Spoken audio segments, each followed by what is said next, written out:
Olá, pessoal, tudo bem com vocês? Como é bom estar de volta, como é bom estar com vocês novamente.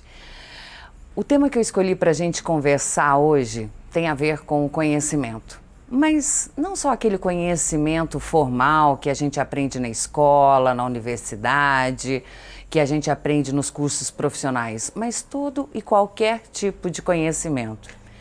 Dias atrás eu estava lendo um livro e esse livro começava com uma frase: o conhecimento tem usado você ou você tem usado o conhecimento? Eu, que trabalho com isso, fiquei pensando muito nessa frase e fiquei observando como o conhecimento, como eu lido com o conhecimento na minha vida. E quero te fazer esse convite. Vem comigo para a gente conversar um pouquinho como o conhecimento permeia as nossas escolhas e as nossas narrativas sobre a nossa vida, sobre a nossa história? Bora? Vamos lá!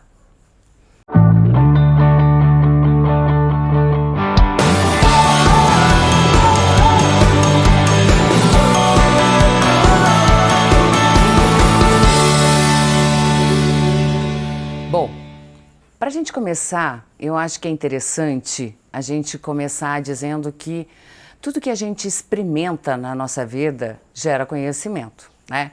A gente ainda tem uma ideia, né, quando a gente fala assim, você está usando o seu conhecimento ou o conhecimento está te usando, a gente às vezes tem a tendência a interpretar esse conhecimento como aquele conhecimento que vem, né, dos modos tradicionais, formais, de aquisição de conteúdos que são decorrentes da escola, da universidade, dos cursos profissionalizantes e tal.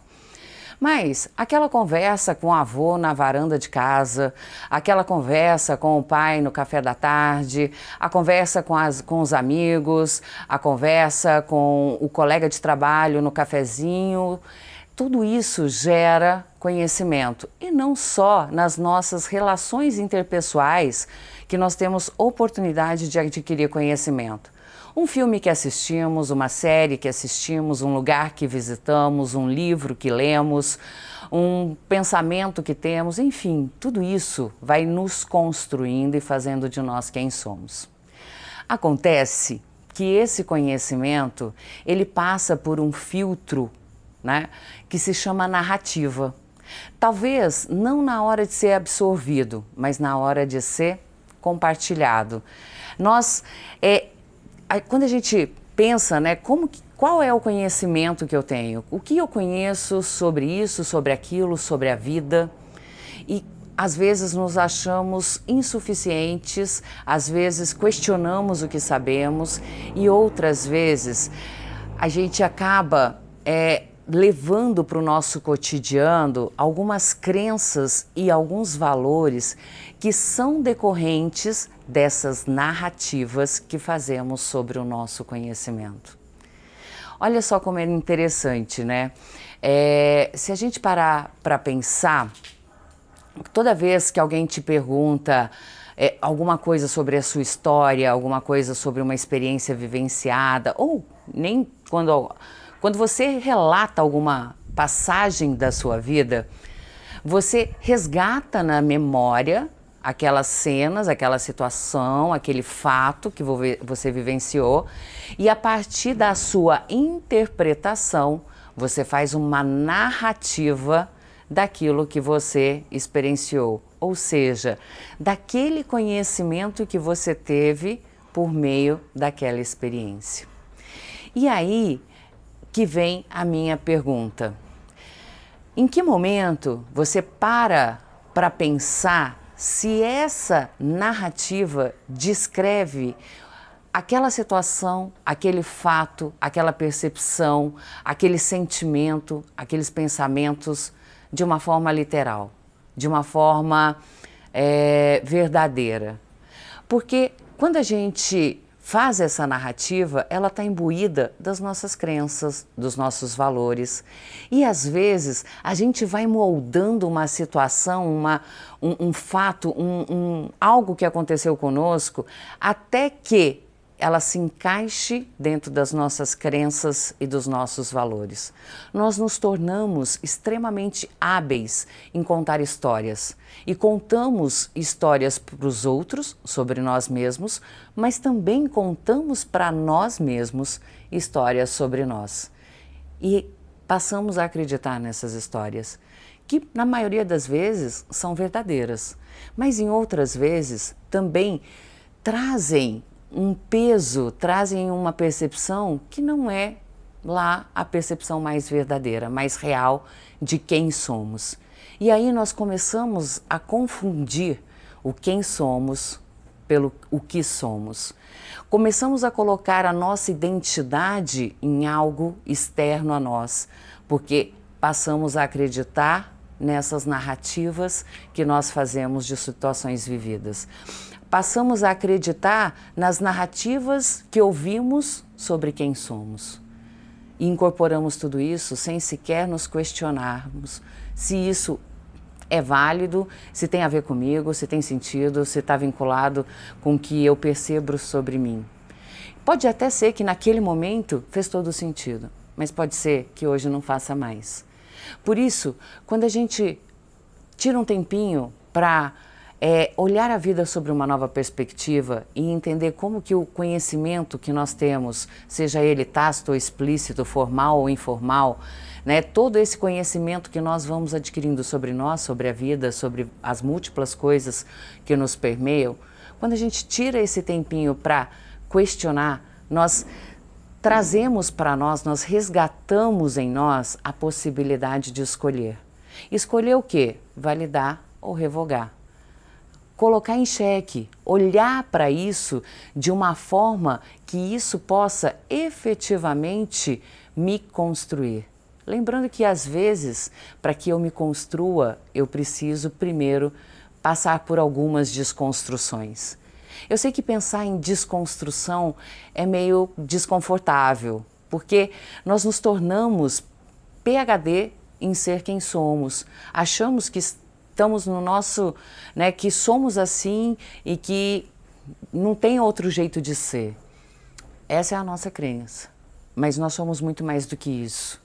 Nós somos muito mais do que a melhor versão que nós podemos narrar sobre nós mesmos. A nossa narrativa é limitada pelo nosso conhecimento sobre nós, sobre os outros, sobre a vida.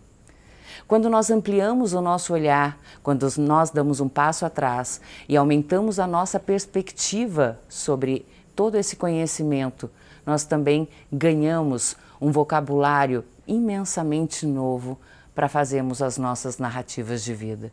E com isso, ampliamos também o nosso poder de escolha sobre os caminhos que nós queremos percorrer. Isso faz toda a diferença, isso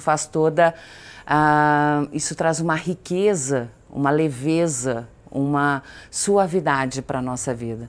Porque aí nós começamos a entender que essas escolhas, quando conscientes, elas tendem a ser mais assertivas. E assertivas com o quê? Com aquilo que está vinculado ao meu propósito, com aquilo que faz sentido para mim. Então, para pensar, vou contar uma história muito particular, né? Essas crenças, esses valores, essas narrativas, esse conhecimento que eu fui desenvolvendo sobre mim, me fez chegar a um nível de autocrítica bastante elevado, principalmente em relação à minha imagem. E eu me lembro, na adolescência, ainda adulta, assim, jovem adulta e tal, eu fugia de câmera. Até hoje, eu estava aqui um pouquinho antes de começar a gravação, toda ansiosa, toda receosa de ficar em frente à câmera, e isso tem muito a ver com a questão da autoimagem. Só que hoje, no alto dos meus 48 anos, na hora que eu pego as fotos dos meus 18, dos meus 20, dos meus 25 anos, e até fotos mais recentes, que eu, na época, critiquei, né, coloquei 1000 defeitos, hoje eu consigo olhar para essas fotos com maior generosidade. Não é que a minha crítica sumiu por inteiro, pelo contrário, eu ainda continuo trabalhando intensamente na reformulação dessas crenças que me levam a uma autocrítica tão severa. Porque assim, olha, sabe onde tem muita autocrítica é onde não tem autoaceitação. A autocrítica está onde a aceitação gostaria de estar. Então é um movimento de aprendizado, porque a escola da vida, as lições que nós fomos aprendendo, muitas vezes nos levaram para esse lugar de uma crítica que hoje talvez não faça mais sentido. Mas isso é conhecimento, e esse conhecimento narrado pela nossa interpretação de quem somos, do que somos. E aí, quando a gente dá esse passo atrás, quando a gente amplia o nosso campo de visão, quando a gente começa a colocar na mesa as nossas crenças, os nossos valores, com a possibilidade de validá-los ou revogá-los, aí então a gente começa efetivamente a fazer escolhas. E são as escolhas que nós fazemos que nos levam pelos caminhos que nós mais gostamos de trilhar e que fazem mais sentido para a gente, porque são esses caminhos que nos reconectam com a nossa essência e com a nossa identidade. Fez sentido para você? Eu espero que tenha feito. Eu espero que você encontre um tempinho para escrever o que você achou desse vídeo aí nos comentários.